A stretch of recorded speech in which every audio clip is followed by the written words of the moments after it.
আসসালামু আলাইকুম, আশা করি ভালো আছেন এবং সুস্থ আছেন। তো আপনাদের অনেকের কোশ্চেন ছিল, অনেক রকম কোশ্চেন ছিল, সেগুলোর সবগুলার রিপ্লাই দেওয়ার সময় এখন আগের মতো আর নেই। এই কারণে সবগুলার কমেন্টেরও রিপ্লাই দিতে পারছি না, সময় মতো করে দেওয়ার চেষ্টা করছি। যদিও ইমেল যারা করেন তাদের সবার অ্যান্সারগুলো আমার দেওয়ার চেষ্টা করি, কারণ আমি যেখানে থাকি না কেন ইমেলগুলো চেষ্টা করি দেখার জন্য।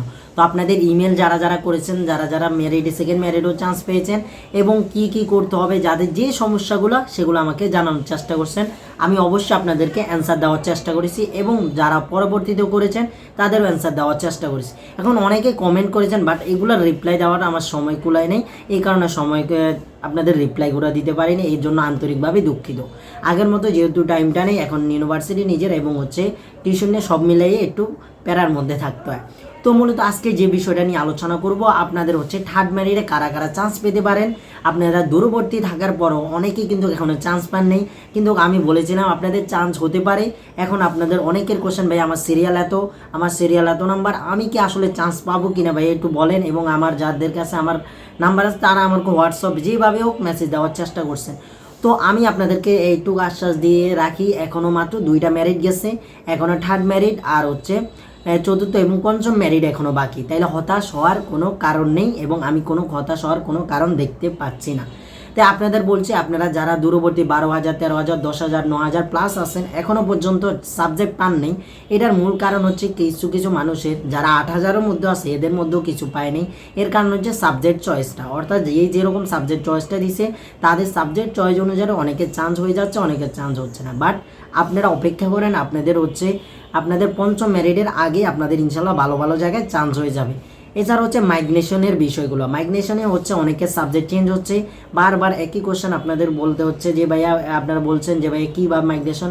আমি আপনাদের আবারও বলছি, আপনি যে সাবজেক্টটা পেয়েছেন পঞ্চম যদি পান, উপরে যে সাবজেক্টটা আছে সেটা যদি আপনার কলেজও ভিন্ন হয়, সাবজেক্টও ভিন্ন হয়, সেই 5টা সাবজেক্ট, উপরে যে 4টা সাবজেক্ট আছে সেই সাবজেক্টগুলোতে আপনি যদি সবগুলো কলেজে এক হয় তাহলে এখানে আসতে পারে। যদি কলেজ ভিন্ন ভিন্ন হয়, যেইটাই থাকুক উপরের গুলাতে সেগুলো আসবে। এখন কলেজ চেঞ্জ হবে নাকি ভাই আমি সাবজেক্ট পছন্দ হয়েছে, কলেজ পছন্দ হয়নি, এখন আমি চাচ্ছি যে আমার কলেজটা পরিবর্তন হোক, সাবজেক্টটা থাকবে, এরকম আপনাদের গুচ্ছের মতো এরকম নাই।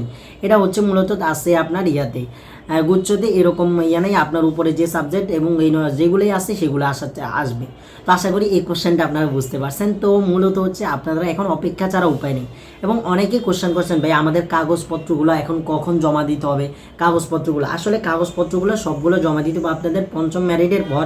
আপনারা যেখানে চান্স চূড়ান্তভাবে হবেন সেটার আপনাদের কলেজগুলো, সেখানে ডিপার্টমেন্টগুলোর বিভিন্ন কাগজপত্র চাইবে এবং কি কি কাগজপত্র মেইনলি লাগতে পারে সেগুলো নিয়ে আমি আলাদা একটা আপনাদের সময় করে ভিডিও দেওয়ার চেষ্টা করবো, এগুলো গুছিয়ে রাখার চেষ্টা করবেন। আপনাদের অনেকের কোশ্চেন যে ভাইয়া আমরা কীভাবে এখন আমাদের করণীয় কি।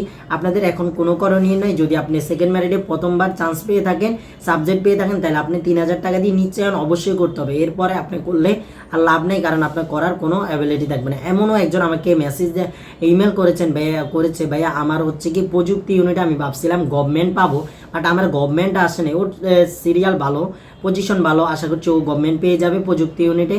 বাট ও 7 কলেজে কোনো আপনাদের ভালো পজিশনে ছিল, কিন্তু প্রথম ম্যারিটে যে চান্স পাওয়ার পরও, সাবজেক্ট পাওয়ার পরও কিন্তু 3,000 টাকা জমা দেয়নি। এখন তার প্রশ্ন হচ্ছে, ভাই আমি কি এখন আবার জমা দিতে পারবো কিনা।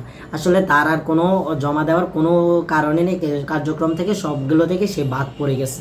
এই জন্য বলছি, আপনি যদি ভর্তি হন না হন সব কিছু মিলিয়ে আপনি যদি চান যে 7 কলেজে হতেও পারে, তাই আপনাদের বলবো 3,000 টাকা দিয়ে নিশ্চয়ন করেন। যেহেতু সেকেন্ড ম্যারিটের নিশ্চয়নের লাস্ট ডেট 8 তারিখ, অর্থাৎ আগামীকাল, তাই আপনাদের বলবো আগামীকালের মধ্যে আপনারা টাকাটা জমা দিয়ে দেন।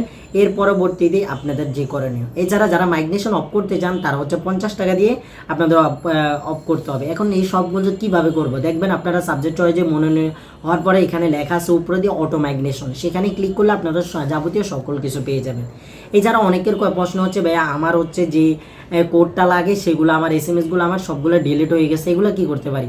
দেখেন, আপনাদের যদি বেশি সমস্যা হয়ে যায় তাহলে আমাকে নক দিবেন, আমি আপনাদের নাম্বারগুলো দেওয়ার চেষ্টা করব, সেখানে আপনাদের যোগাযোগ করলে আপনারা সকল তথ্য পেয়ে যাবেন। এছাড়াও যদি বেশি সমস্যা, আপনি ঢাকা বিশ্ববিদ্যালয়ের ডেন অফিসে যেতে পারেন, সেখানে আপনার সমস্যাগুলো খুলে বললে আপনার সেখানেই সমাধান হয়ে যাবে এবং হয়ে যায় সবগুলো ইনশাল্লাহ। তো আশা করছি সবগুলার রিলেটেড আপনাদের কোশ্চেন চেষ্টা করেছি। এবং সবার যে কোশ্চেনগুলো থাকে, কেউ আমাকে পজিশন বলে দেন, ভাই আমার 15,000 পজিশন, এখন কি আমি সাবজেক্ট পাবো কিনা, ভাই আমার 13,000 12,000 আমার সাবজেক্ট আসার কোনো সম্ভাবনা আছে কিনা, সেটা হচ্ছে আপনার হচ্ছে সায়েন্সের ক্ষেত্রে আপনারা অপেক্ষা করেন পঞ্চম মেরিট পর্যন্ত। এই যারা হচ্ছে মানবিকে যারা আছে তারাও এরকম কোশ্চেন করে, ভাই আমার 10,000 আছে, 12,000 আছে বা 9,000 আছে, এখন কি আমার আসবে। আমি বলছি আপনারাও পঞ্চম মেরিট পর্যন্ত অপেক্ষা করুন, আপনাদের সিট সংখ্যা বেশি, মানবিক এবং সায়েন্সের সিট সংখ্যা বেশি। দুশ্চিন্তার কারণ হচ্ছে আপনার বাণিজ্য ইউনিট যারা হচ্ছে তাদের সিট সংখ্যা কম, 5,000 প্লাস মনে তাদের সিট, তাদের বেশি সংখ্যা টানবে না, 6,000 প্লাস 7,000 প্লাসের হয়তো বা কাছাকাছি যেতে পারে, 8,000। তাও আপনারা অপেক্ষা করুন পঞ্চম মেরিট পর্যন্ত, খোঁজ খবর রাখেন, সব কিছু রাখেন, কখন চান্স হয়ে যায় ঠিক টুনা নাই। এবং আমাদের টেলিগ্রামে এবং আমাদের ফেসবুক পেজে অ্যাড হয়ে যেতে পারেন, সেখানে আমরা খুবই তাড়াতাড়ি আপনাদের তথ্যগুলো দেওয়ার চেষ্টা করি। তো আপনারা আশা করছি আপনাদের সকল কোশ্চেন অ্যান্সার পেয়ে গেছেন। এবং এছাড়াও যদি কোনো কোশ্চেন আমার বাকি থেকে থাকে আপনার কোশ্চেনে আপনারা কমেন্ট বক্সে জানাতে পারেন। এবং হচ্ছে ভুল ত্রুটিগুলো ক্ষমা দৃষ্টিতে দেখবেন, যেটা হচ্ছে আপনাদের বারবার বলি, সেটা হচ্ছে কি একটা করে ভিডিওতে লাইক দেবেন অবশ্যই, যেন সবার মাঝে ছড়িয়ে যায় ভিডিওটা। কারণ হচ্ছে অনেকে কিন্তু সবগুলো কোশ্চেন পাচ্ছে না এই যে 7 কলেজ নিয়ে। তো আপনাদের বলবো আপনারা যেন সবাই পায়, সে উপকারটুকু সবার জন্য করেন। আপনারা জানেন যেহেতু আমি নিজেই প্রথম থেকে আপনাদের শেষ পর্যন্ত আসি, এবং আগামী যারা দিবে তাদেরকেও চেষ্টা করবো, যদি ইউনিভার্সিটি প্যারাটারা সব কিছু আছে তবু চেষ্টা করবো আপনাদের হেল্প করে যাওয়ার জন্য। তো সবাই ভালো থাকুন, সুস্থ থাকুন, আল্লাহ হাফেজ, আসসালামু আলাইকুম।